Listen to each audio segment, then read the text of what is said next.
Welcome back to the channel. दोस्तों आज के इस सेशन में हम लोग बेसिकली एक सिंपल सा डेफिनेशन को कवर अप करेंगे। हम लोग समझेंगे कि आपका ऑन सेटर और बैंक्समैन होता क्या है according to regulation 2 of CMR 2017। यानी कि जो आपका रेगुलेशन 2 है जो आपका दिया गया है CMR 2017 में, उसके डेफिनेशन के अकॉर्डिंग हम लोग देखेंगे कि ऑन सेटर और बैंक्समैन में क्या डिफरेंस है। दोस्तों काफ़ी सारे ऐसे स्टूडेंट होते हैं जिनको कि अगर पूछ लिया जाए कि आपका बैंक्समैन कहाँ पे बैठ करके आपका जो सिग्नल को ट्रांसमिट करेगा तो वो बहुत ज़्यादा कंफ्यूज हो जाते हैं। वो कभी कभी आपको बोल देंगे कि पीठ टॉप पर रहते हैं, कभी पीठ बॉटम पे रहते हैं। तो मेन है कि उनको जो नॉलेज है उसमें वो कंफ्यूज हो जा रहे हैं कि ऐसा डेफिनेशन में ही है कि वो थोड़ा सा कंफ्यूज हो जाते हैं, जिसके कारण वो जो अपना जो जवाब है वो गलत दे पाते हैं। अब हम लोग यहाँ पे बात करते हैं कि बैंक्समैन होता क्या है, इसको हम लोग समझते हैं। फिगर के माध्यम से हम लोग एक एक शाफ्ट का जो भी पार्ट है उसको भी हम लोग कवर अप करेंगे ताकि आपको लॉन्ग टर्म में ये चीज़ें याद रहे। दोस्तों सबसे पहला हम लोग इसको फिगर को देख लेते हैं, उसके बाद हम लोग इसके डेफिनेशन को कवर अप करेंगे। तो यहाँ पे जो फिगर दिया गया है वो बेसिकली आपका शाफ्ट को रिप्रेजेंट कर रहा है। क्या रिप्रेजेंट कर रहा है? तो शाफ्ट को रिप्रेजेंट कर रहा है। बेसिकली शाफ्ट में होता क्या है, तो एक केज लगा होता है जिस केज में आपका या तो पर्सन चढ़ता है या मटेरियल को उसको में हम लोग लोड करवा देते हैं या फिर टूल्स को उसमें लोड करवा देते हैं। और वो जो केज है वो आपका बेसिकली पीठ बॉटम और पीठ टॉप में आपका मूवमेंट करवाते हैं। उसका क्या होता है मूवमेंट? तो सरफेस में जो सरफेस का जो लैंडिंग पॉइंट होता है उसको हम लोग पीठ टॉप कहते हैं, और बॉटम में जो आपका लैंडिंग प्लेटफॉर्म है उसको हम लोग पीठ बॉटम कहते हैं। तो बेसिकली ये जो केज है वो आपका पीठ टॉप से पीठ बॉटम में आपका रन करवाते हैं हम लोग। तो यहाँ तक आपको क्लियर है? देखिए ये जो चीज़ है आपको जो ये आपका बेसिकली आपका एक शाफ्ट हो गया। पूरा जो इंस्टॉलेशन हम लोग कर लेते हैं कंप्लीट, तो उसको हम लोग रिप्रेजेंट करते हैं शाफ्ट के नाम से। लेकिन जब हम लोग शाफ्ट सिंकिंग करते हैं, यानी कि जब शाफ्ट को लगाने के लिए उसमें हम लोग जब गड्ढा करते हैं तो उसको हम लोग बेसिकली शाफ्ट सिंकिंग करते हैं। लेकिन जब मेरा गड्ढा करने का जो प्रोसेस है वो कंप्लीट हो जाता है और जब हम लोग अपना जो भी इंस्टॉलेशन है वो सारा कर लेते हैं, तो उसके बाद क्या होता है कि हम लोग उसको शाफ्ट के नाम से जानते हैं। लेकिन जब हमारा खुदाई जब चालू था तो उसको हम लोग शाफ्ट सिंकिंग के नाम से जान रहे थे। लेकिन जब मेरा खुदाई कंप्लीट हो गया, जब उसमें मशीन वगैरह इंस्टॉल हो गया, तो उसको हम लोग फिर शाफ्ट के नाम से जाने लगे। यहाँ तक आपको क्लियर है? अब देखिए शाफ्ट में मूवमेंट करवाने के लिए हम लोग को एक वाइंडिंग रूम का ज़रूरत पड़ता है। यहाँ पे आपको फिगर में दिया गया वाइंडिंग रूम। वाइंडिंग रूम में बेसिकली आपका वाइंडिंग ड्रम लगे होते हैं, जो वाइंडिंग ड्रम में आपका रस्सा को खोलने और उसमें लपेटने का काम करता है। तो वाइंडिंग ड्रम से जिस प्रकार से आप लोग देखे होंगे कि एक कुआं में हम लोग क्या करते हैं कि एक पुली लगा देते हैं।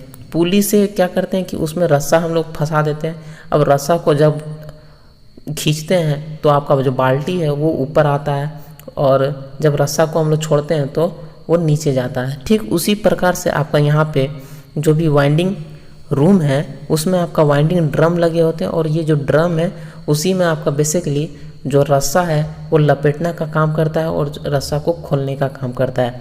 तो यहाँ से आपका वाइंडिंग रोप पास होता है और ये आपका हेड गियर में फंसता है, और इस हेड गियर से आपका नीचे आपका पीठ टॉप और पीठ बॉटम तक आता है इस तरह से। और ये इसी जो वाइंडिंग रोप है उसी में आपका केज बेसिकली लगा होता है, जिसको कि वो ऊपर नीचे ले जाने का काम करता है।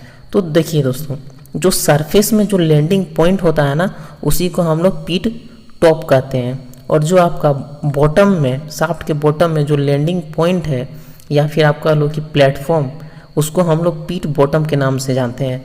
साथ ही साथ इंसेट का मतलब क्या होता है कि वैसा प्लेटफॉर्म जो आपका पीठ टॉप और पीठ बॉटम के बीच में रहता है ना, उसको हम लोग इंसेट के नाम से जानते हैं। तो यहाँ तक आपको क्लियर है? यहाँ पे अगर हम लोग फिगर का बात करें तो यहाँ पे आपको एक फिगर दिख रहा होगा वाइंडिंग रूम। वाइंडिंग ये चीज़ आपका वाइंडिंग रोप हो गया। वाइंडिंग रोप किससे फंसा होता है? तो हेड गियर पुली से फंसा होता है। अब ये जो हेड गियर पुली है वो कहाँ पे रहेगा, तो बेसिकली हेड गियर में लगा होता है।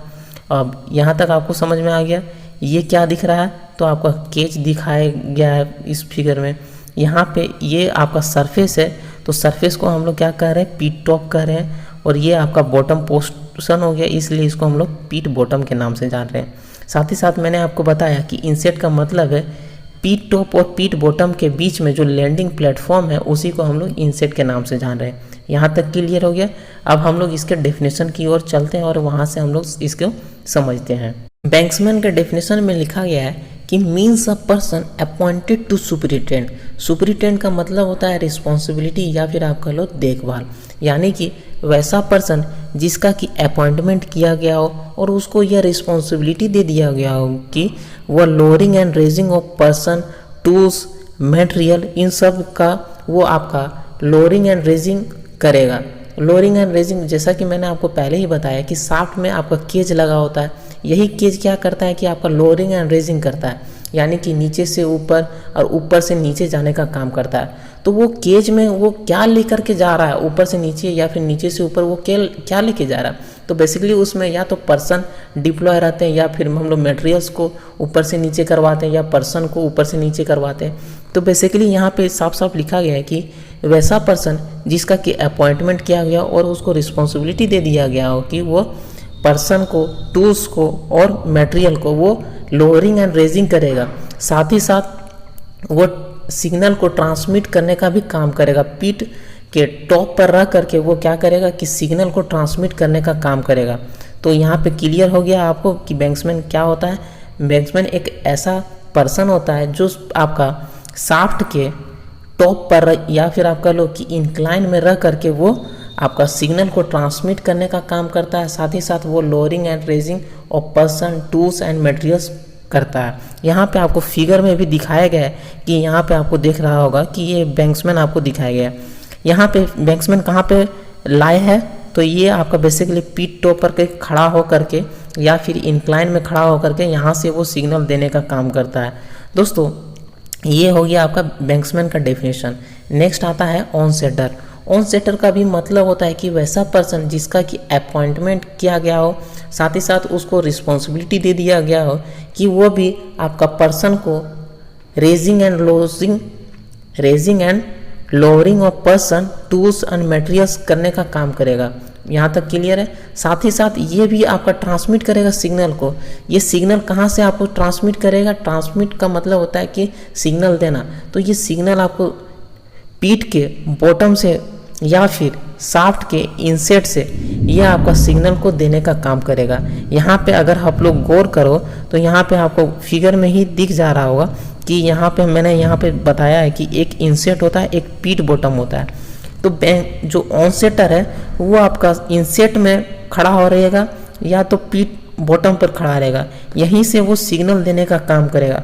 साथ ही साथ यह आपका पर्सन, टूल्स और मटेरियल को यह रेजिंग और लोअरिंग करवाने का भी काम करेगा। तो आपको मेक श्योर आपको क्लियर हो गया हो कि ऑन सेटर और बैंक्समैन में क्या डिफरेंस होता है। आपको सिंपली ये ध्यान रखना है कि जो बैंक्समैन है वो आपका पीठ टॉप पर खड़ा रह करके वहाँ से वो सिग्नल देगा, और जो ऑन सेटर है वो आपका पीठ बॉटम या फिर इनसेट में रह करके वो सिग्नल देने का काम करेगा। यहाँ तक क्लियर है। अगर आपको ये वीडियो इन्फॉर्मेटिव लगी है तो डेफिनेटली इसे लाइक करें, शेयर